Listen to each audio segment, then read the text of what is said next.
The cultural phenomenon of feminism has evolved throughout the West over the past decades. In this video, I'll be breaking down feminism and the creation that's come of it based off of its evolution and how society currently views genders.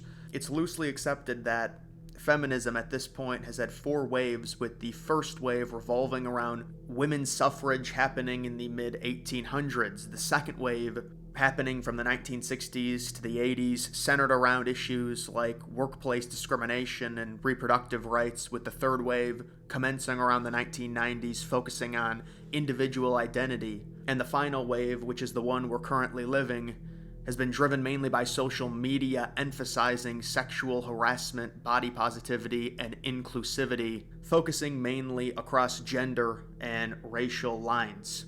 As we move from wave to wave, the requests seem to stray more and more away from the original focus of the movement and far away from biological factors that affect each sex. The main premise of feminism, I would argue, is incorrect, that both sexes are equal. Yes, both are humans that deserve rights, but off the basis of biology, it's impossible to treat them as one and the same. Failure to understand the differences on a societal level would be extremely negligent, and that's where the main problem arises with modern feminism. The premise of it is not correct. The acceptance of males and females as being equal across the spectrum is not supported. In fact, men have more testosterone, are stronger, have bigger bone density, are taller, and have more high-level thinkers. Women are less aggressive and more nurturing. These are fundamental differences that need to be understood, and the fact that they aren't understood is creating problems not just for men, but also for women themselves. The original makings of first-wave feminism was understandable. Women and men are both human. They both want to be the same. The problem is that when the sexes are created to function in a different way, it's hard to give everyone the exact same rights without an unbalanced scale. Take the women's suffrage movement, for example. The right to vote seems very rudimentary and obvious that everyone should have it until you apply the impact voting has on people's lives. Men are the enforcement arm and they give everyone rights. They're the ones that will have to end up fighting the wars if a vote for a certain politician goes a certain way. Men also own the vast majority of assets in the stock market, which is extremely impactful in terms of which politician you're choosing. The voting results are going to affect them significantly more on average. That's just first wave. It goes a lot deeper. Talking in more modern times with the new social media, this girl boss trend calling for women to go out and party when you're 25 instead of taking care of a child, it's creating a lot of depressed women later in life. The amount of women on SSRIs has skyrocketed in the last 20 years, and sure, some of that can be attributed to women asking for help more. But what people in their 50s, 60s, and 70s will always tell you, as you get older, the family becomes more and more important. And a lot of these young girls that think they don't need one are going to be in for a rude awakening. We also see this in dating trends. Right out of the gate, women have significantly more value and access to sex than men.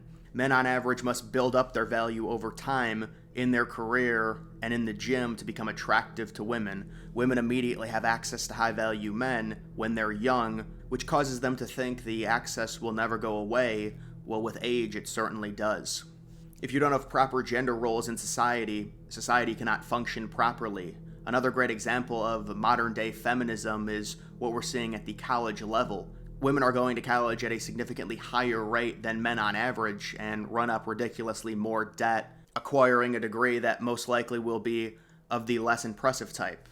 It's 2025. There is more and more people going to college. It's almost seen as a check mark on a resume, causing the degrees to become less and less meaningful. Downstream of college comes political beliefs. We know women are significantly more liberal than men for a myriad of reasons. Without getting too personally politically opinionated, one of the reasons exemplifies a naivety to inclusivity and the negative effects it can create. Take, for example, multiculturalism. Many young women are extremely supportive of it, yet it makes society as a whole much less safe, which seems counterintuitive considering women are more at risk than men. It seems feminism has gone completely off the rails in terms of its cultural impact. But I think the overall premise is false anyways. Men and women cannot be equal based on clear and obvious biological differences between each sex. We can agree to a subscribed set of laws for everyone while not having to virtue signal total equality at the detriment of what's best for our futures. Women should embrace their femininity. There should be no pressure to be masculine. Our sex differences should be understood and celebrated as they are both extremely valuable to the furthering of life. Something that's been brought up in terms of modern feminism has to do with non-existent rights women are fighting for. They already have all of their rights, so what is the purpose of modern feminism? Salary is mostly based around productivity. As we live in a capitalist society, people that produce more will be rewarded with higher compensation. Men on average are more highly productive during work hours. I'd say that modern feminism is based more around accessories. This would relate to liberalism, as we've seen women get more and more active in the political arena. The failure to understand the differences between men and women and the intricate role that each play in society causes the sexes to drift away, something we've seen more so in recent times. Modern feminism punishes motherhood, opting to promote promiscuity instead. This causes irreparable damage to the future of the country. De-incentivizing motherhood creates low natural birth rates, which is a problem in virtually every first world country. I think it's made worse by feminism. Motherhood should be a societal pillar that is culturally incentivized.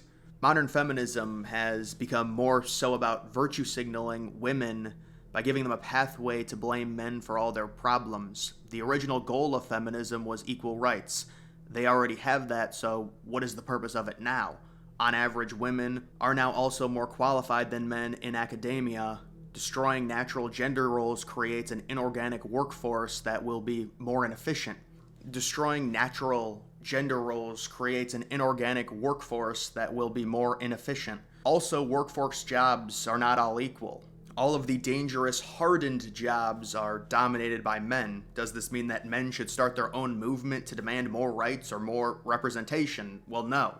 It's just known that in society, it's men's job to be a plumber, laborer, carpenter, engineer, politician, doctor, dentist, soldier, commander. There can always be outliers, but rejecting the notion of a quote-unquote man's job means you're not living in reality. With the increase in housing and overall cost of living, there is more of a demand for a dual-income family. It's understandable. The housing market is a vital component to balancing gender roles within men and women in the United States. But the fact that dual-income households are needed doesn't discredit the cultural point of the negativity that modern feminism has created. The pathway first world countries are going down in the West is unacceptable. Extremely low birth rates whose population is only propped up by an influx of immigrants that will inevitably lower the standard of living. Until that is admitted and people become aware, it will not be fixed.